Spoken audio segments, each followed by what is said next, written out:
वडोदरा का ऐतिहासिक मांडवी दरवाजा, जिसे मरम्मत की सख्त जरूरत है। कुछ दिनों पहले यहां के पिलर का कुछ हिस्सा धराशायी हो गया था, जिसके बाद आज म्युनिसिपल कमिश्नर अरुण महेश बाबू इस जगह का जायजा लेने के लिए पहुंचे हैं। दरअसल म्युनिसिपल कमिश्नर अरुण महेश बाबू की ओर से अधिकारियों और इंजीनियर की टीम के साथ मांडवी दरवाजे की मुलाकात ली गई। उनकी ओर से जो पिलर धराशायी हुआ है उसे भी देखा गया और 1 या 2 दिन में इस मामले को लेकर कार्य शुरू कर देने की सूचना भी उनकी ओर से दी गई। इसके अलावा रिनोवेशन के अन्य कार्यों को 1 से 1.5 माह में शुरू करने की बात भी उनकी ओर से बताई गई। तब यहां पर जायजा लेने के बाद म्युनिसिपल कमिश्नर अरुण महेश बाबू ने क्या कहा है, आइए सुनते हैं।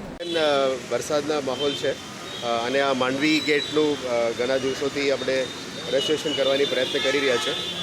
જે કન્સલ્ટન્ટ દ્વારા જે રિપોર્ટ આપવામાં આવ્યો એ જુલાઈ અંતમાં આપણે મળેલી છે। અંતર્ગત અત્યારે એને રેસ્ટોરેશન કાર્યક્રમની જે ટેન્ડર પ્રક્રિયા છે એ શરૂ કરી દેવામાં આવે છે। અત્યારે જે પરિસ્થિતિ જોતાં થોડું સ્ટ્રક્ચરલ ચેન્જીસ કરવાનું જે જરૂરિયાત છે, આ સ્ટ્રક્ચરલ ચેન્જીસ લાવવા માટે અત્યારે ટીમ સ્ટડી કરી રહ્યા છે। ઇનપુટ્સ પણ લઈને સ્ટ્રક્ચરલ ચેન્જીસ કરવા માટે 2-3 દિવસ લાગશે, એ કરી દઈશું। પણ તાત્કાલિક અસરથી અત્યારે જે ડેમેજ થયા છે સેન્ટ્રલ પિલરની, જેથી કરીને ઓવરઓલ માંડવી સ્ટ્રક્ચરનું ઓવરઓલ કે ડેમેજ ના થાય, તાત્કાલિક અસરથી આ પિલરને કેવી રીતે પાછા સ્કેફોલ્ડિંગ કરીને પ્રોટેક્ટ કરી શકાય એ બાબતનો અત્યારે જોવા માટે આવ્યા છે। એટલે 1-2 દિવસની અંદર આ કામ તરત જ ઇમરજન્સીમાં કરી દઈશું।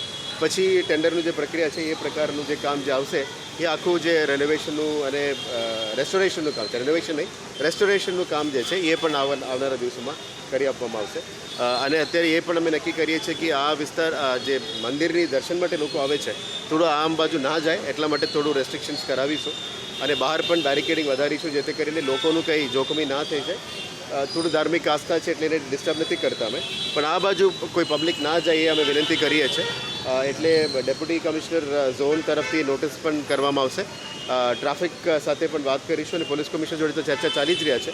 આવનારા દિવસોમાં જે જાહેરનામા આ વિસ્તારમાં સાઉન્ડનું અને હેવી ટ્રાફિકનું જે ઇસ્યુઝ છે એ બાબતનું જાહેરનામા પછી પોલીસ સાથે ચર્ચા કરીને આવવાના આવશે। પણ તાત્કાલિક ધોરણે આ પિલરને રેસ્ટોર કરવાનું કામગીરી અમે હાથ ધરવાના છે। આપણે આજે આ પ્રોબ્લેમ નવું નથી, 5-6 મહિના થઈ ગયા છે। આપણે આ માંડવી ગેટમાં જે પ્રોબ્લેમ આપણને દેખાયો છે, આપણે પહેલાં પણ 2-3 વખત અરજી કરેલી છે, સ્ટ્રક્ચરલ રિપોર્ટ પણ સબમિટ કરેલી। એ પ્રમાણે આજે ટેમ્પરરી સપોર્ટિંગ કર્યું છે। હવે આપણે 2 દિવસ પહેલાં જોયું છે કે આ ફરીથી પડવાના જે ચાન્સીસ દેખાય છે। દરખાસ્ત એટલી જ કરી છે કે જેટલું જલ્દીમાં જલ્દી ટેન્ડર અવોર્ડ થઈ જાય એટલે પરમનન્ટ જે કામગીરી કરવાની છે એ કામ ચાલુ થઈ જાય। જે એક આર્કિટેક્ટ છે અને કોર્પોરેશન જે ટેન્ડરનું સ્કોપ છે એ ફાઇનલ થાય છે, એટલે સ્કોપ પણ એવી રીતના આપણે જલ્દીમાં કરીએ તો કંઈ સ્કોપમાંથી રહી ના જાય, એટલે બધું થરલી કરવું જોઈએ એ અમે એમાં પણ માનીએ છીએ। એટલે અમે રિક્વેસ્ટ એ જ કરીએ કે જેટલું જલ્દી થાય એટલું પતાવી દો। એમાં જે અમને એઝ હેરિટેજ ટ્રસ્ટ અમે જે સપોર્ટ કરી શકીએ અમે કરવા તૈયાર છે। અમે નિમિષભાઈ પણ અમે સાથે છે, એ સ્ટ્રક્ચરલનું કામ ઘણું બધું કરે છે। જે ઇમિડિયેટ આપણે હવે 2-3 દિવસમાં શું કરવું છે એ હવે નિમિષભાઈની ટીમ 1-2 દિવસમાં સ્ટડી કરીને સોમવાર સુધી डिस्कशन કરીશું ફરી कॉर्पोरेशन।